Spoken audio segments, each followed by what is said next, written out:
अस्सलाम वालेकुम फ्रेंड्स, कैसे हैं आप सब। आई होप कि आप सब अच्छे होंगे, खैरियत से होंगे। अल्हम्दुलिल्लाह हम सब भी अच्छे हैं, खैरियत से। अल्लाह ताला से दुआ करती हूँ कि आप लोग सब खैरियत से रहो, अच्छे रहो। सो आज आगे की क्लिप जो आपने देखी उससे आपको पता ही चल गया होगा किस दिन की है। तो चलिए आज का वीडियो स्टार्ट करते हैं। वीडियो अच्छा लगे तो लाइक कर देना, शेयर कर देना और चैनल को सब्सक्राइब ज़रूर कर लेना जो चैनल पर नए हों। और मेरे सब्सक्राइबर से यही रिक्वेस्ट है कि ज़्यादा से ज़्यादा मेरी वीडियो को शेयर करें और सब्सक्राइबर बढ़वाएँ मेरे। सो आप लोगों की हेल्प की ज़रूरत है। सो बच्चों को स्कूल भेजा, उसके बाद जो है कटिंग करने बैठ गई। कपड़े कस्टमर दे के गए थे कल रात में, तो मैंने सोचा कटिंग करके रख देती हूँ पहले इसको, क्योंकि अगर झट को दूसरा काम करने लगूँगी तो फिर उसमें मैं जो है व्यस्त हो जाऊँगी, फिर उसी में जो है 11:30-12 ऐसा बज जाता है। तो बस मैंने कपड़े को उठाया और कटिंग करने बैठ गई। और कपड़े की कटिंग जो है मैं ऐसे करती हूँ, मुझे दोनों तरीके से आता है। तो कपड़े रख के भी मुझे अगर अच्छा लगता है तो मैं काट लेती हूँ, नहीं तो मैं कपड़ों को रख के उसका निशान लगाती हूँ। उसके बाद मैं ऊपर जो है ब्लॉक जैसे बनता है, ब्लॉक गोल 7 या 6.5 ऐसे, तो वो बना लेती हूँ। और उसके बाद मैं दामन, चौक, हिप जो भी है वो सारी चीज़ें अलग अलग से नाप के इंची टेप से वैसे भी निशान लगा लेती हूँ। तो जिन किसी को अगर सीखना हो, कोई सीखना चाहता है इंची टेप के बगैर भी, क्योंकि काफ़ी सारे लोग अभी भी ऐसे, काफ़ी सारी औरतें अभी भी ऐसे जिनको अभी भी इंची टेप से नापना या उससे कम ज़्यादा करना, क्योंकि उसमें जब हम जंपर में नापते हैं तो हमें पूरा इंची टेप को खोल के नापना होता है, और जब हम इसमें निशान लगाते हैं तो उसका आधा करके लगाना पड़ता है। जहाँ पे हमारा 7 इंच आता है वहाँ पे हमें जंपर में 17 आता है ना, 14 आता है, और उसके बाद जब हम इसमें लगाते हैं तो 7 आता है।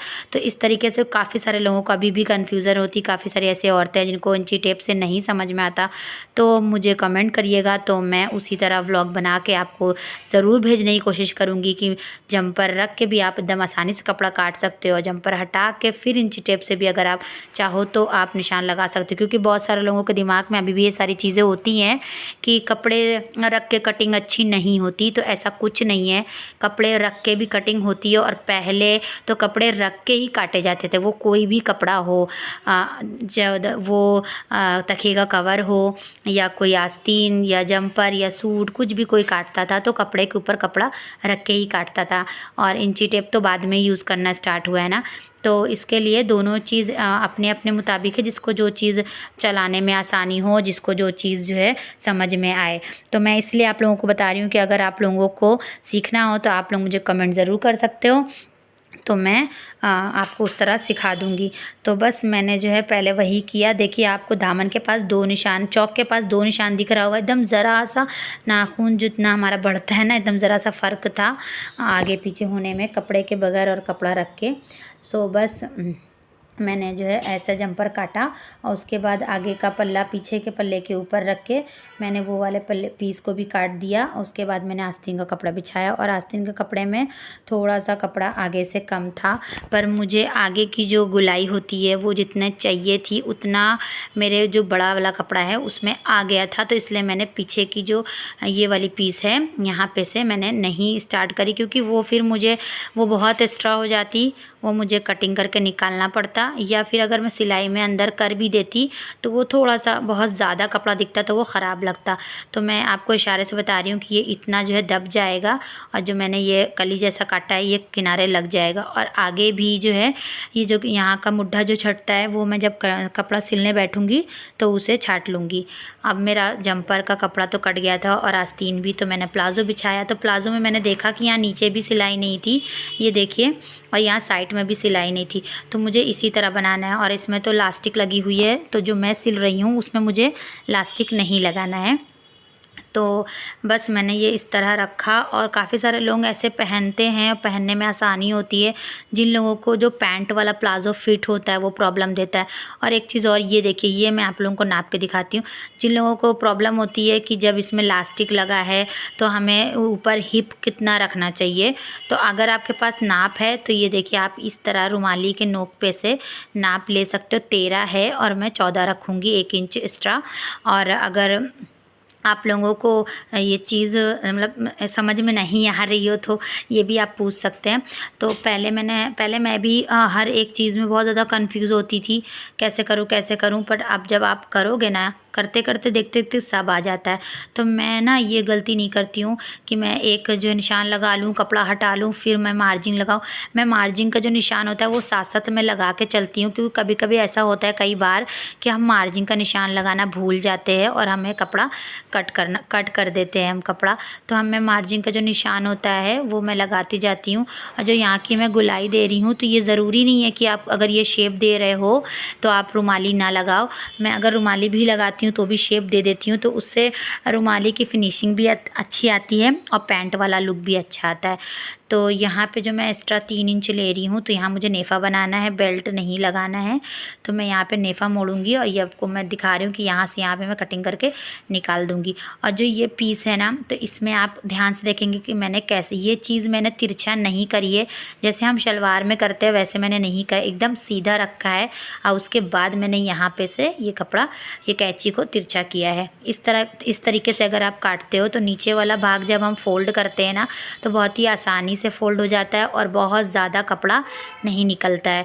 और याद रखें, अगर आपको कपड़े की लंबाई को मतलब पैंट की जब लेना है तो ऊपर से नीचे तलक का लेना है, ताकि ऊपर से बंधी पीस, गोल वाली पीस, फोल्ड पीस वो निकले, तो आप उसको गले में या फिर कोई पैंट में डिज़ाइन डालने में आप उसे यूज़ कर सकते हो। तो यहाँ पे मैंने वैसे ही ऊपर का पीस निकाल लिया था। और एक चीज़ और, रुमाली जो कटिंग करने में बहुत लोगों को लगता है कि अब इसे कैसे कटिंग करें, इसकी नोक कैसे बनाएं, तो आप इस तरीके से फ़ोल्ड करके कपड़ा निशान लगा सकते हो। ये बहुत अच्छा तरीका है, बहुत अच्छे मतलब बहुत अच्छे से नोक वाली और एकदम तिरछी जो है निकल जाती है। ये देखिए, ये डबल कपड़ा है, एक सिंगल कपड़ा नहीं है, डबल कपड़ा है। और ये मेरी जो आपको नुकीली दिख रही है ना, वो ऐसे सिलने में फ़ोल्ड हो जाएगी, तो इसलिए मैंने ऐसा किया। और उसके बाद जो है कस्टमर को चाहिए था ज़ारबन, कि आप जो है इसके साथ ज़ारबन भी सिल देना जो डालते हैं। तो बस उसके लिए जो शलवार में डालते हैं, तो वो ज़ारबन को 2-3 लोग मतलब अलग अलग तरीके से बुलाते हैं, नाम लेते हैं ना उसका, डोरी भी कोई बोलता है।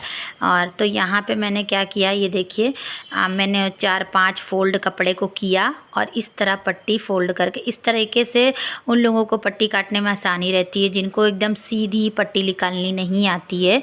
वो लोग इस तरीके से कपड़े को फ़ोल्ड करके 4-5 बार और उसके बाद निकाल सकते हैं।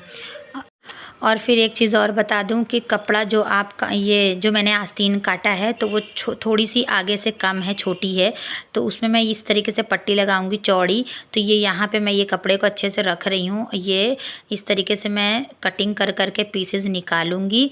हाँ, और दामन के पास का जो है, तो ये जो डिज़ाइन दामन में बनी है, तो ये टुकड़े टुकड़े मेरे पास निकले हैं, तो मैं इन सबको जोड़ूंगी और उसके बाद आस्तीन में आगे के साइड लगाऊंगी। और कपड़े जब कटिंग हो जाएं तो आपको कोई भी कपड़े सिलने से पहले फेंकने नहीं होते हैं। सारे कपड़ों को अच्छे से तय करके और इस तरीके से कपड़े में डाल के फ़ोल्ड करके रख देना है, ताकि आप जब कपड़े सिलने आप बैठो तो सारी चीज़ें वहाँ मिले। तो कपड़े कटिंग करने के बाद कुछ इस तरह फैल गया था, वो मैंने फ़ौरन सारी चीज़ों को साफ़ किया। उसके बाद सुबह सुबह का चेहरा था बहुत डल था, तो मैंने अपने चेहरे को छुपा दिया। और उसके बाद जो है मैंने थोड़े कपड़े धोए और नहाया, और 12:30 बज गए, बच्चे घर आ गए, मम्मी लेकर आ गई थी। और ये लोग लाए थे भुट्टा खरीद के, पर खा नहीं रहे थे क्योंकि थोड़ा सा ठंडा हो गया था ना, तो चबा रहे थे, तो गले में दर्द हो रहा था, सॉरी मुंह में दर्द हो रहा था।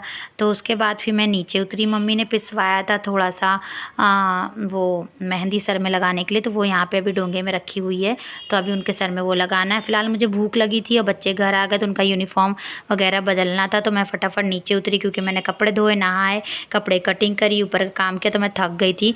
नीचे उतरी, फिर मैंने रोटी सब्ज़ी खाई और फिर बच्चों को जो यूनिफॉर्म वगैरह बदला। और यहाँ पे ये भी भुट्टा मुझे दिखा रहा था कि मम्मी मैं लेके आया हूँ। और उसके बाद ज़ोहर की नमाज़ पढ़ी, फिर मम्मी को मेहंदी लगाई। इस तरीके से दिन गुजरा मेरा। और ये देखिए मैंने सब्ज़ी रोटी खाई और मूली के साथ। और अस्मा यहाँ पे मुझसे फ़ोन मांग रही थी कि दे दीजिए, मुझे जो है शूट करना है। तो चलिए वीडियो करते हैं एंड वीडियो अच्छा लगे तो लाइक